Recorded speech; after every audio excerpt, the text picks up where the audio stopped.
एक बार भगवान गौतम बुद्ध अपने शिष्यों के साथ किसी पर्वतीय स्थल पर ठहरे थे। शाम के समय भ्रमण के लिए निकले दोनों प्रकृति के मोहक दृश्य का आनंद ले रहे थे। विशाल और मजबूत चट्टान को देख शिष्य के भीतर उत्सुकता जगी।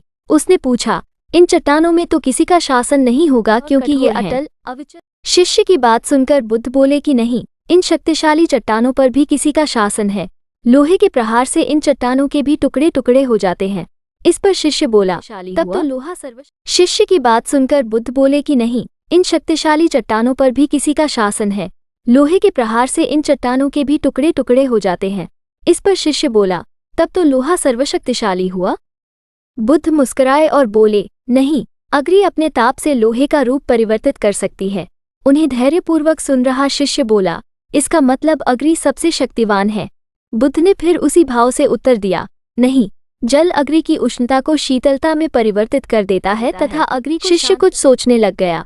बुद्ध समझ गए थे कि उसकी जिज्ञासा अब भी पूरी तरह शांत नहीं हुई है। शिष्य ने फिर सवाल किया, आखिर जल पर किसका शासन है?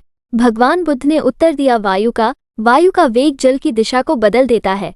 शिष्य कुछ कहता इससे पहले ही बुद्ध ने कहा कि अब तुम कहोगे पवन सबसे शक्तिशाली हुआ।